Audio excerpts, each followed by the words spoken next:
Cooking?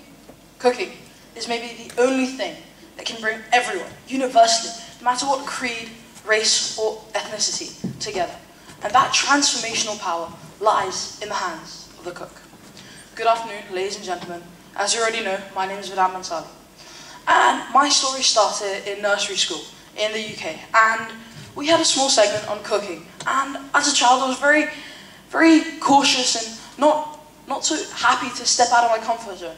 But anyways, the desire to put my hands in a bowl of chocolate finally overcame me. So I went for the cooking segment, and by some twist of chance, some fate, some luck, the head teacher came walking by that very day.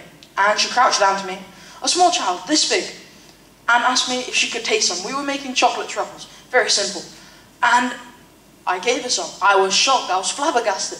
I'd never been singled out for anything apart from my parents. She took it, she ate it, and no matter how poisonous it must have tasted at that time, she told me it was lovely. And it was amazing, and I had a talent, and that I shouldn't let it go. And that was the right encouragement at the right time. Because what she said was a throwaway line. She would have said that to anybody. But to me, it really meant something. And it sparked my passion. But what followed next was possibly some of the gloomiest days of my life. As a child living in the UK, where everyone was off playing football, rugby, tennis or cricket, and I wanted to stay home and cook, I started to get bullied and mocked and made fun of. And people used to call me things like girly, sissy, and a lady. And I never used to understand that, because if you look at some of the top chefs, Grant Ashatz, Sanjeev Kapoor, and Jamie Oliver, for example. Now, tell me, how many out of the three I've listed to you are women? They're all men, aren't they? So why is it that if the leading people in the field are men, why do people constantly say that a man has no place in the kitchen? Being in the kitchen, in fact, people don't understand what being in the kitchen is. Being in the kitchen isn't just sustenance. No. It's much more than that. It's an art form. People don't say that only men should paint and only women should sing. Everyone can do that. Then why is there a stereotype about cooking? Because what cooking really is, at its root, it's an art form. Because if you really need to survive, you can eat almost anything. I mean, you can just ask Bear Grylls that. You can eat anything. But the reason we go out, we pay exorbitant prices to eat such nice food, is because it tastes nice and it's an experience. The same experience as if you listen to some music or you like a painting. Then why is it not appreciated as it should be?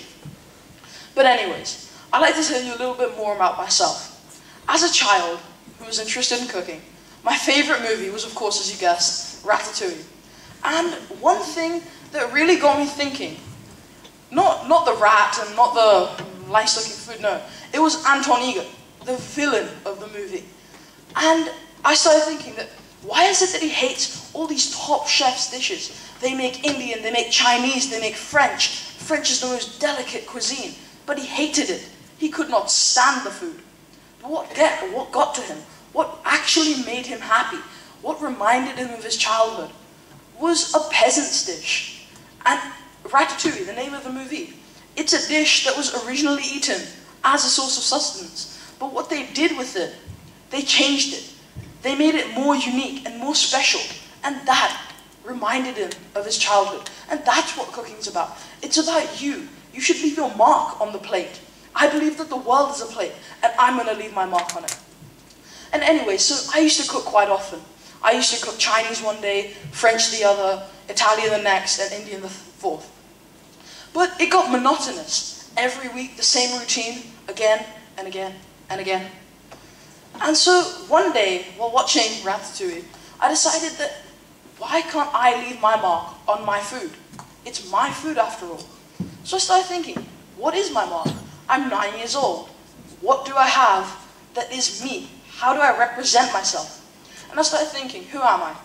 Well, I'm an Indian citizen with a British passport, born in Bahrain, brought up in London, and living in Dubai. And the first thing that came to mind was fusion cuisine. Fusion and molecular gastronomy. Why? Because I like science a lot. And so I started doing some research. And like all the top chefs, I mean, not that I am, but But like all the top chefs, they mix and match, and they don't cook because someone's ordered something. They cook because they want to. They cook what they want to. So I decided, and the first meal I made, as aforementioned, my parents ate it and they loved it. It was probably poisonous though. But they gave me more encouragement, and over the years, I've become so much more confident in my abilities. But anyways, that's not what I'm here to talk to you about. I'd like to talk to you about fusion and molecular gastronomy. What is fusion? Fusion is mixing, creating, and matching different cuisines and different techniques. And a way to do this is molecular gastronomy. And I'd like to give you a local example after talking a lot about me. Tressin, which is a place where they believe food should be eaten with all 5 senses. They have a signature dish. It's called deconstructed black forest cake, and trust me, it's good. What they do is, they'll take black forest cake, and they'll bring it back to all of its root parts, such as the cake, the icing, the cherry liqueur, and the frosting. And then they'll tweak it, and they'll change it, and they'll mix it up a little bit, as you should do in a fusion dish.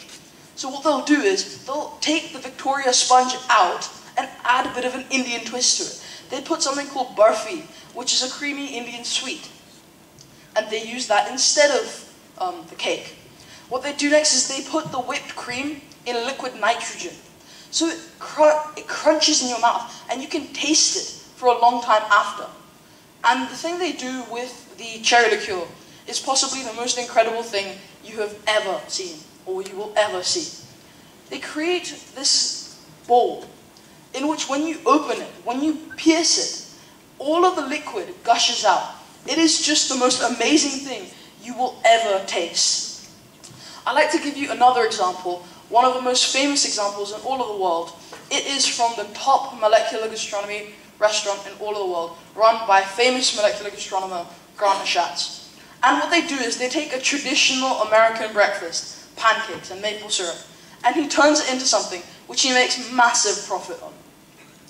What he does is, he'll cook the pancakes, very simple, normal pancakes, and then he'll blend them, he'll puree them, if you want to be all technical. Then he'll put them back into a nozzle, and he'll freeze them. Not by putting them into the fridge, he'll flash freeze them. So they still have that crunchy, crisp texture, but still taste nice. And then, as aforementioned, they use a technique called spherification, in which they use agar-agar to create a membrane around the maple syrup, which again bursts in your mouth. So why am I telling you all of this? What is the reason? Well, my logic is that if molecular gastronomy is such a new thing, and it's not yet been accepted, why has it not been accepted? Why?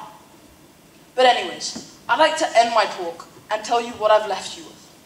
First of all, men, women, anyone, even children can cook, but only the passionate and only the great can be chefs. Second, food is to be appreciated, like you would appreciate an art.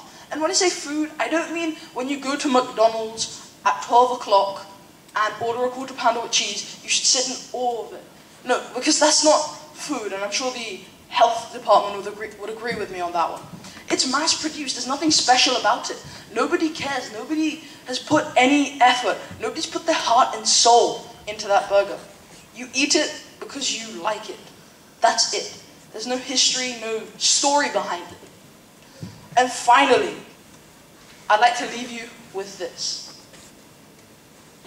The table is a gathering ground, a place for all people to meet and to join and to have fun, to put aside their grudges and to enjoy life. Because we all know that in the 21st century, everyone gets caught up from time to time. But the dinner table is a place to leave all that behind. Thank you.